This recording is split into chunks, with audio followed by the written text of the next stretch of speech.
ભાવનગરવાળા ભદ્રેશભાઈએ 10 લાખનો વીમો ઉતરાવ્યો, માંદા પડ્યા, હોસ્પિટલમાં દાખલ થયા, પણ વીમાનો એક કાવડિયો પણ ન મળ્યો. કારણ શું? તો કહે વીમો ઉતરાવતી વખતે વીમા કંપનીએ જે શરતો રાખી હતી એ તેમણે ન વાંચી ન વંચાવી અને ધડ દેકાની સહી કરીને મંડ્યા મહિને પ્રીમિયમ ભરવા.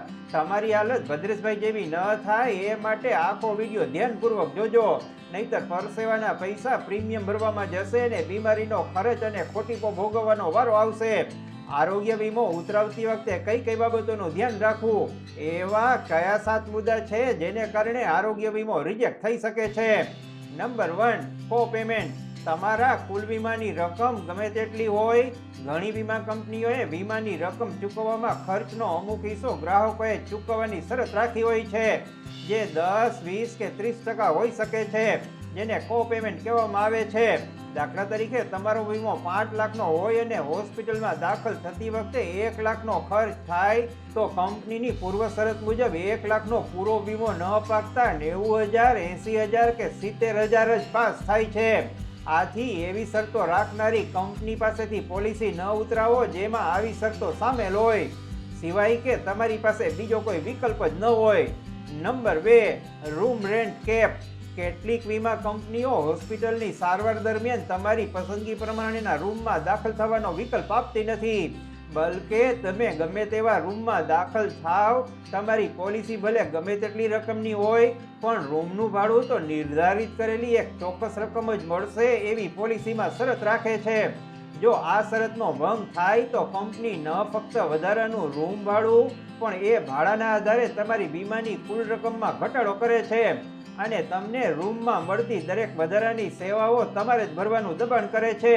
દાખલા તરીકે તમારી પાસે 10 લાખનો આરોગ્ય વીમો છે, પણ રૂમનું ભાડું કુલ રકમનો 1% એટલે 10,000 રૂપિયા જ મળશે, જેને રૂમ રેન્ટ કેપ કહેવામાં આવે છે. તમે હોસ્પિટલમાં દાખલ થાવ છો, તમે 10,000 વાળા સાદા રૂમમાં દાખલ થવાને બદલે 12,000 વાળા ડિલક્સ રૂમમાં દાખલ થાવ છો, એમ સમજીને કે વધારેમાં વધારે હું 5 દિવસ હોસ્પિટલમાં રહીશ તો રોજના 2,000 લેખે ઉપરના 10,000 ખિસ્સામાંથી ભરી દઈશ. ટોટલ બિલ આવે છે 7 લાખ રૂપિયા. તમને મળવા જોઈએ 6,90,000, પણ તમને મળશે 5,80,000, કારણ કે કંપનીના કુલ રકમનો વીમો રૂમના ભાડા સાથે જોડાયેલો હોય છે, જે 83% રકમ મળવાપાત્ર બને છે.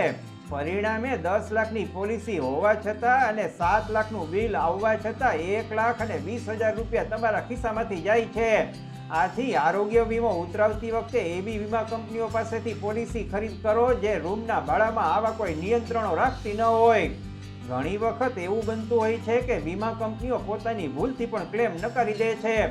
ઉપરાંત મેડિકલ વીમાનો દાવો કેન્સલ થવા પાછળ બીજા અટપટા અભ્યાસ માગી લે એવા અનેક મુદ્દા હોય છે, જે સામાન્ય માણસ તો શું પણ એજ્યુકેટેડ લોકોને પણ સમજાતા નથી.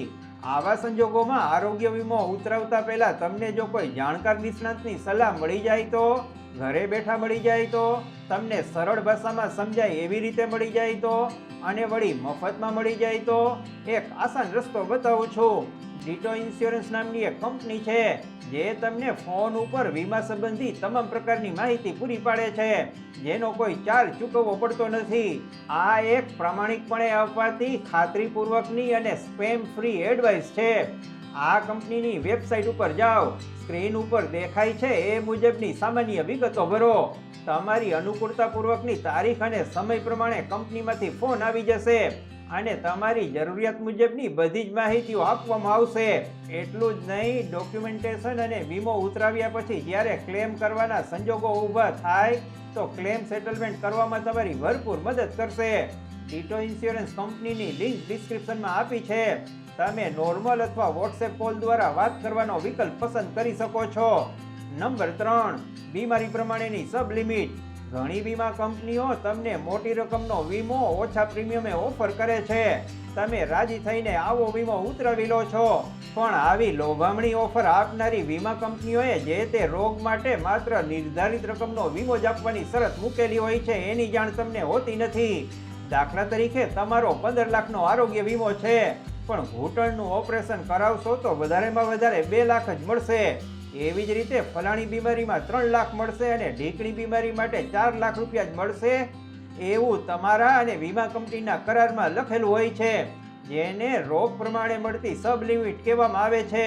આથી વીમો ઉતરાવતી વખતે આ બાબતની પણ તકેદારી લેવી પડે. આવી સબ લિમિટ ન રાખતી વીમા કંપનીઓ પાસેથી જ પોલિસી કઢાવવામાં સમજદારી છે. નંબર 4, હોસ્પિટલમાં દાખલ થવા પહેલા અને પછીનો ખર્ચ.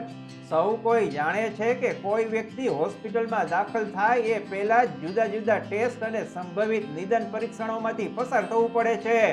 હોસ્પિટલમાંથી ડિસ્ચાર્જ થયા પછી પણ મોંઘી દવાની ચિંતા રહે છે.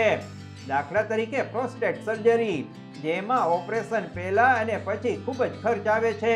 આથી વીમાનું પ્રીમિયમ ભલે થોડું વધારે હોય પણ આરોગ્ય વીમાની એવી જ પોલિસી પસંદ કરવી જોઈએ જેમાં હોસ્પિટલમાં દાખલ થવા પહેલા અને પછીનો બંને ખર્ચ મળવાપાત્ર હોય. Number 5, waiting period.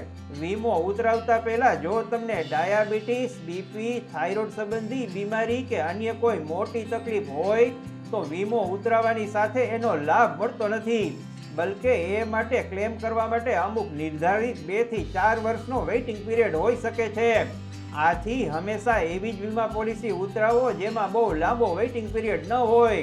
Number 6, day care treatment. Chemotherapy, dialysis, બહુ ઓછા સમયમાં થઈ જતું એપેન્ડિક્સ ઓપરેશન વગેરેની સારવાર 24 કલાકથી ઓછા સમયમાં થઈ જતી હોય છે.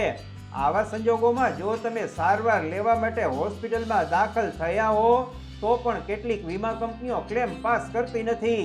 આવી સારવારને ડે કેર ટ્રીટમેન્ટ કહેવામાં આવે છે. આથી પોલિસી ઉતરાવતી વખતે ખાતરી કરી લેવી જરૂરી છે કે તેમાં ડે કેર ટ્રીટમેન્ટ કરાવો તો ક્લેમ કરવાની કોઈ જોગવાઈ છે કે નહીં. નંબર 7, ફેમિલી આરોગ્ય વીમો હોય તો રિસ્ટોરેશન માટે વીમા કંપનીને પૂછો. હું 5 લાખનો ફેમિલી આરોગ્ય વીમો ઉતરાવું છું. કોઈ બીમારી આવતા હોસ્પિટલમાં દાખલ થાઉં છું. સારવાર દરમિયાન ક્લેમ કરતા વીમો પાકે છે અને 5 લાખમાંથી મળવાપાત્ર પૂરી રકમ મને મળી જાય છે. થોડા દિવસ પછી મારી પત્ની હોસ્પિટલમાં દાખલ થાય છે તો શું એને પણ આરોગ્ય વીમાનો લાભ મળે ખરો? એ તો જેવી પોલિસી અને જેવી કંપની, મળે અને ન પણ મળે. આને રિસ્ટોરેશન પ્રક્રિયા કહેવામાં આવે છે. આથી વીમા પોલિસી ખરીદતી વખતે જાણી લો કે તમારી પોલિસીમાં રિસ્ટોરેશનની જોગવાઈ છે કે નહીં. વારંવાર તો નહીં પણ ઓછામાં ઓછું એક વખત તો રિસ્ટોરેશનનો લાભ મળવો શક્ય છે. પણ ફેમિલી આરોગ્ય વીમો લેતી વખતે એ માટે તમારે પહેલેથી જ કંપનીને પૂછી લેવું પડે.